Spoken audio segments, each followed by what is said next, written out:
کیا آپ بھی روز ارادہ کرتی ہیں کہ کل فجر کے لیے ضرور اٹھوں گی، مگر الارم بند کر کے دوبارہ سو جاتی ہیں اور پھر سارا دن پچھتاوا رہتا ہے؟ سچ بتاؤں، مسئلہ آپ کی نیت ہے، طریقہ نہیں، کیونکہ صرف الارم لگانے سے کوئی نہیں اٹھتا۔ اصل راز کچھ اور ہے جو بہت ہی کم لوگ جانتے ہیں۔ اگر آپ نے چند آسان طریقے اپنا لیے تو نہ صرف آپ فجر کے لیے آسانی سے اٹھیں گی بلکہ کہ آپ کی پوری صبح بدل جائے گی۔ آپ خود کو زیادہ فریش، پرسکون اور انرجیٹک محسوس کریں گی۔ اور ہاں، آج کی ویڈیو میں آپ کے ساتھ ایک بہت ہی آسان اور ٹیسٹی برنچ آئیڈیا بھی شیئر کروں گی، جسے ایک بار بنا لیا تو بچے بار بار مانگیں گے۔ تو ویڈیو کو آخر تک ضرور دیکھیں، کیونکہ آج میں آپ کو وہ طریقے بتانے والی ہوں جو واقعی ہی کام کرتے ہیں۔ السلام علیکم، کیسے ہیں آپ سب لوگ؟ امید کرتی ہوں آپ سب لوگ خیریت سے ہوں گے۔ آپ سب کی دعاؤں اور اللہ تعالیٰ کے فضل و کرم سے الحمدللہ میں بھی ٹھیک ٹھاک ہوں۔ سب سے پہلے تو میری ان بہنوں کا بہت بہت شکریہ جو میری ویڈیو کو ریگولر دیکھ رہی ہیں اور مجھے پسند کرتی ہیں، اور جو میرے چینل پر نہیں ہیں وہ جلدی سے میرے چینل کو سبسکرائب کریں، لائک کریں، شیئر کریں اور کمنٹس کرنا نہ بھولیے گا کہ آج کی میری ویڈیو کیسی لگیں۔ Let's start. اس کی طرح میرے دن کی شروعات صبح 4 بجے ہو گئی تھی۔ آج میں آپ سے شیئر کروں گی کہ میری صبح اتنی جلدی کیسے شروع ہو جاتی ہے۔ میں جب بھی رات کو سونے لگتی ہوں تو میں اپنی نیت اور مقصد کو ذہن میں بالکل واضح کر لیتی ہوں۔ میں خود سے کہتی ہوں کہ مجھے صبح اٹھ کر پہلا کیا کام کرنا ہے، دوسرا کیا کرنا ہے اور تیسرا کیا، اور کون سے کام مجھے ایک خاص وقت تک مکمل کرنے ہیں۔ کیونکہ سچ یہ ہے کہ جب تک ہم اپنی صبح جلدی نہیں شروع کریں گے تب تک ہمارے ضروری کام جو ہوتے ہیں وہ مکمل نہیں ہو سکتے۔ اور ایک بہت اہم بات، جب ہمارے دل میں نیت اور مقصد واضح ہوتا ہے تو اٹھنا خود بخود آسان ہو جاتا ہے۔ میں روز رات کو سونے سے پہلے اپنے دل میں پکا ارادہ کر لیتی ہوں کہ میں نے صبح اٹھنا ہے، اپنے رب سے وہ سب کچھ مانگنا ہے جو میرے دل میں ہے۔ یقین کریں، مانگنے کا سب سے خوبصورت طریقہ یہی ہے کہ ہم لوگوں کے سامنے ہاتھ پھیلانے کی بجائے اپنے رب سے مانگیں۔ اور جب میں صبح اٹھ کر اللہ سے مانگتی ہوں تو مجھے ہمیشہ ایسا لگتا ہے کہ جیسے میری جھولی بڑھتی گئی ہو۔ اس لیے میں کہتی ہوں کہ سب سے پہلے اپنی نیت کو مضبوط کریں، اپنا مقصد کو واضح کریں، کیونکہ جب نیت سچی اور پختہ ہو تو راستے خود بخود آسان ہو جاتے ہیں، اور پھر صبح جلدی اٹھنا بھی مشکل نہیں رہتا بلکہ ایک عادت بن جاتی ہے۔ دوسری سب سے اہم عادت، جلدی سونے کی عادت ڈالیں۔ میں نے بہت ساری گھروں میں ایسے دیکھا ہے کہ وہ کیا کرتی ہیں کہ 10-11 بجے کھانا بنا رہی ہوتی ہیں، پھر 12 بجے تک کھا رہی ہوتی ہیں۔ تو اس کا کیا نتیجہ نکلتا ہے کہ نہ ان کی نیند پوری ہوتی ہے اور نہ ہی وہ صبح جلدی اٹھ پاتی ہیں۔ تو جب وہ صبح 10-11 بجے اٹھیں گی تو سوچیں کیا ہی کام وہ مکمل کر پائیں گی۔ تو اس لیے میں آپ سے یہی کہوں گی کہ کوشش کریں کہ اپنا جو کھانا ہے مغرب اور عشاء کے درمیان ہی بنا لیا کریں، تو اس کے بعد جلدی ہی کھا لیا کریں۔ اس کے بعد تھوڑے بہت گھر کے کام نپٹا لیں اور پھر جلدی سونے کی تیاری کریں۔ اس کا فائدہ یہ ہوگا کہ نہ صرف وقت پر سوئیں گی بلکہ اگلا دن بھی بہت زیادہ پروڈکٹیو ہوگا۔ میں آپ کے ساتھ اپنی ایک بات شیئر کرتی چلتی ہوں کہ رات کو میرے ابو جی کی کال آ گئی کہ صبح آپ نے کو ہماری طرف صبح جلدی آنا ہے، کیونکہ آج جو تھی میرے بھائی کی جو بات تھی وہ پکی ہونی تھی۔ تو میں نے تو سوچا ہوا تھا کہ 3-4 بجے جاؤں گی، تو لیکن جب میرے ابو جی نے یہ کہا کہ صبح جلدی آنا تو میں نے اپنے ابو جی کو جواب نہیں دیا۔ میں کبھی بھی اپنے باپ کو جواب نہیں دیتی۔ تو اگر میں صبح اٹھ کر صفائی بھی کرنی ہوتی، کام بھی نپٹانے ہوتے، جو یقین کریں میرے لیے جانا مشکل ہو جاتا۔ لیکن میں نے ایک عادت جو ہے ہمیشہ فالو کرتی ہوں کہ جیسے ہی گھر میں گندگی ہوتی ہے میں اسے ساتھ ساتھ ہی صاف کرتی جاتی ہوں۔ اس لیے مجھے کبھی بھی ایمرجنسی میں جانا ہونا تو زیادہ پریشانی نہیں ہوتی، اور یہی چھوٹی چھوٹی عادتیں ہماری زندگی کو آسان بناتی ہیں۔ تو آج سے ہی ایک عادت اپنائیں، رات کو جلدی سوئیں، سونے سے پہلے آدھا گھنٹہ اپنے گھر کو ریسیٹ کریں، چیزیں اپنی جگہ پر رکھیں تاکہ صبح آپ کو کم ٹینشن ہو اور آپ فریش اور کلین ماحول میں دن کا آغاز کر سکیں۔ میں نے نماز ادا کی۔ سچ بتاؤں کہ نماز سے جو سکون ملتا ہے وہ کہیں بھی اور نہیں ملتا۔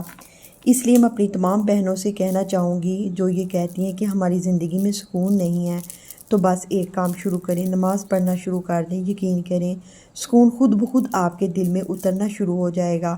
اپنے دن کی شروعات نماز سے کر کے دیکھیں، آپ کا پورا دن انرجیٹک اور سکون بڑا گزرے گا۔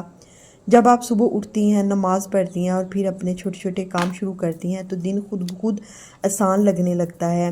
اور یہ جو تصویر میں آپ کو دکھا رہی تھی تو یہ میری پیاری سی بیٹی نے اپنے ہاتھوں سے بنا کر مجھے دی تھی۔ وہ اپنی نانو گھر نارووال کی طرف گئے ہوئے تھے، وہاں سے درخت سے یہ موتی اتار کے لے کے آئی تھی، اور بڑی ہی محبت سے اس نے یہ میرے لیے تصویر بنائی تھی۔ سچ بتاؤں نا، کچھ تحفے ایسے ہوتے ہیں جو قیمت سے نہیں محبت سے قیمتی ہو جاتے ہیں، چاہے وہ 1 روپے کا ہی کیوں نہ ہو۔ اگر اس میں شامل محبت ہو جائے نا تو وہ نا دل کے بہت ہی زیادہ قریب ہو جاتے ہیں۔ تو جب میں صبح اٹھ کر یہ تسبیح پڑھتی ہوں نا، مجھے اپنی بیٹی کی نا محبت یاد آ جاتی ہے، اس بیٹی کی۔ تو اسی دوران نا ایک آیات نا بار بار میرے دل میں نا آ رہی ہے، فَبِأَيِّ آلَاءِ رَبِّكُمَا تُكَذِّبَانِ۔ تم اپنے پروردگار کی کون کون سی نعمت کو جھٹلاؤ گے؟ یقین کریں یہ الفاظ ایسے ہیں کہ سن کر رونگٹے کھڑے ہو جاتے ہیں۔ ہمیں اللہ کی کتنی نعمتیں ملی ہوئی ہیں، لیکن پھر بھی ہم اکثر شکر ادا نہیں کرتے۔ تو آج سے سب ایک عہد کر لیتے ہیں کہ میں بھی اور آپ بھی، کہ ہم 5 وقت کی نماز پڑھیں گے تو اپنے رب کا زیادہ سے زیادہ شکر ادا کریں گے۔ یقین کریں جب ہم عبادت کو اپنی زندگی کا حصہ بنا لیتے ہیں نا، ہمارے بہت سارے مسئلے خود بخود آسان ہوتے چلے جاتے ہیں۔ یہ صبح کی خاموشی ہے نا، مجھے بہت ہی زیادہ پسند ہے۔ پورا دن ہم کاموں میں لگی رہتی ہیں، یہ کر لو وہ کر لو، اور ہر طرف شور ہی شور ہوتا ہے، لیکن صبح کی یہ خاموشی جو ہے نا میرے دل کے بہت ہی قریب ہے۔ صبح جلدی اٹھنا، وضو کرنا، نماز پڑھنا، پھر قرآن مجید پڑھنا، اذکار کرنا، یہ سب کچھ دل کو ایک عجیب سا سکون دیتے ہیں۔ تو یہ دیکھیں میں نا چھت پہ آئی ہوں تو جو پرندوں کی آوازیں ہیں نا اتنی کہ خوبصورت لگ رہی ہیں، تو ایسا لگ رہا ہے جیسے فضا بھی نا ذکر میں مصروف ہے۔ یقین کریں صبح کا یہ سکون کہیں اور نہیں مل سکتا، اس لیے میں کہتی ہوں اگر آپ نے کبھی دل کا سکون محسوس کرنا ہے تو اپنی صبح کو خوبصورت بنانا ہے تو صبح جلدی اٹھ جائیں، نماز سے اپنے دن کا آغاز کریں، قرآن مجید سے کریں۔ صبح کے ٹائم نا واک بھی ضرور کیا کریں، واک ہماری صحت کے لیے بہت ہی اچھی ہے۔ واک کی ہے، میں چھت پہ واک کر کے نیچے آئی ہوں تو 5 بج گئے تھے، تو میں سوئی نہیں ہوں۔ میں نے سوچا کہ اپنے بچوں کے لیے نا ناشتہ بنا کر رکھ لوں۔ تو یہ جو میں ناشتہ بنا رہی ہوں نا تو یہ اسکول دوڑ کے مجھے یاد دلا دیتا ہے۔ تو میری ایک فرینڈ تھی وہ بنا کے لایا کرتی تھی، تو وہ اس کو کول سینڈوچ کہا کرتی تھی۔ تو یقین ماننے کہ اس دور میں بھی مجھے بھی کھانے کا بہت زیادہ مزہ آتا ہے، تو اب میں اپنے بچوں کو بنا کے دیتی ہوں تو وہ بھی بہت زیادہ انجوائے کرتے ہیں۔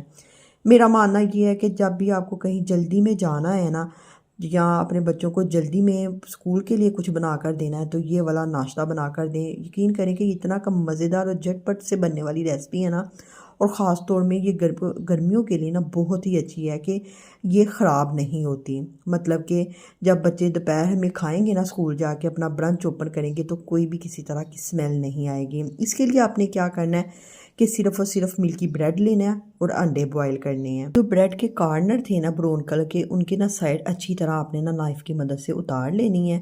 جو نائف کی مدد سے نہ اترے ان کو نا ہاتھ سے اتار لینا ہے۔ اس کے بعد میں نے کیا ہے کہ انڈے بوائل کیے ہوئے تھے، تو جو انڈے ہیں نا وہ میں نا گول گول سلائس میں کاٹ کے نا تو وہ بریڈ کے اوپر رکھتی جا رہی ہوں۔ 4 مجھے سینڈوچ تیار کرنے تھے، 4 کے لیے 3 میرے بچے ہیں اور 1 میرا شوہر ہے، اور میں نا روٹی ہی نا صبح کھانا پسند کرتی ہوں، اور ہم اپنے لیے نا روٹی بناؤں گی۔ تو یہ ناشتہ کچھ میں نے اس لیے بھی ریڈی کیا تاکہ برتن نہ جمع ہو جائیں زیادہ کچن میں اور میں لیٹ نہ ہو جاؤں۔ میں کہتی ہوں کہ جب بھی آپ کو کہیں جلدی میں جانا تو یہ ناشتہ دیں اپنے بچوں کو اور اپنے جانے کی تیاری کریں۔ تو آج خیر میں نے بھی جانا تھا تو میں نے بھی سوچا کہ آج یہی ناشتہ دوں گی۔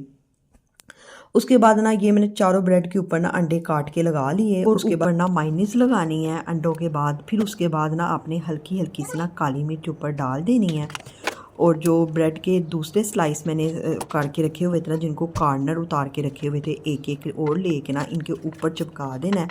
تو یقین کریں کہ یہ اتنے کے مزے کے لگتے ہیں نا۔ اس کے بعد آپ نے کیا کرنا ہے کہ چھری کی مدد سے نا تکون کی شکل میں درمیان سے رکھ کے کاٹنے ہیں۔ تو یہ دیکھنے میں جتنی خوبصورت لگ رہے ہیں کھانے میں بھی اتنے ہی مزے کے ہیں۔ یہ ناشتہ اتنا کہ ہلکا ہوتا ہے نا، یہ آپ کو اوور لوڈ نہیں کرتا۔ مطلب کہ اگر آپ نے ٹریول کرنے ہیں یا آپ کو جلدی میں کہیں جانا ہے تو یہ والا ناشتہ بنائیں، یہ سب سے بیسٹ ناشتہ ہے۔ بچوں کے لیے میں نے ناشتہ بھی ریڈی کر دیا تھا۔ اور آتے ہیں اپنے مین ٹاپک کی طرف کہ صبح جلدی کیسے اٹھنا ہے فجر کے لیے۔ تو یقین کریں کہ یہ جو آپ کو میں اب باتیں بتانے والی ہوں نا، یہ آپ کی زندگی میں آسانیاں لے آئیں گی۔ سونے سے پہلے نا جو موبائل فون ہے نا اس کا کم استعمال کرنا ہے۔ سونے سے کم از کم 30 منٹ پہلے نا موبائل کو چھوڑ دینا ہے۔ موبائل کو چھوڑنے سے پہلے نا آپ نے اپنے موبائل کے اوپر نا ایک الارم لگانا ہے۔ تو الارم لگا کے نا آپ نے اس کو نا اپنے سرہانے کے نیچے نہیں رکھنا، کم از کم 10-15 قدم کے فاصلے پہ موبائل کو رکھنا ہے کہ جب آپ الارم صبح بجے آپ اس کو بند کرنے کے لیے اٹھیں تو دوبارہ بستر پر نہیں جانا۔ دوبارہ نا بستر پر جانے سے نا نیند آ جاتی ہے۔ تو جب آپ مسلسل 4 دن فجر کے لیے اٹھیں گی نا تو یقین کریں کہ یہ آپ کی عادت بن جائے گی۔ شروع میں مشکل ہوگا لیکن چند دن بعد یہ عادت بن جائے گی نا تو آپ خود کو فریش محسوس کریں گے۔ یقین کریں کہ صبح جلدی اٹھنے سے نا آپ میں نا بہت ساری مثبت تبدیلیاں آئیں گی۔ آپ کے کام جلدی ختم ہونا شروع ہو جائیں گے جو کہ پورا دن ختم نہیں تھے ہوتے۔ یہ چھوٹی سی ایک عادت ہے، اگر آپ نے اپنی روزمرہ زندگی میں اپنا لی نا تو یقین کریں کہ آپ خود کو پورا دن پروڈکٹیو فیل کریں گے۔ تو چلیں آج سے ہی عہد کریں، صبح جلدی اٹھیں اور اپنے دن کو پروڈکٹیو بنائیں۔ آپ لوگوں نے آج مجھے بتانا ہے کہ آپ میری بہنوں کو میری آج کی ویڈیو کیسی لگی۔ ویڈیو اچھی لگی ہے تو کمنٹس کرنا نہ بھولیے گا۔ ملتے ہیں اگلی ویڈیو میں، تب تک کے لیے اللہ حافظ۔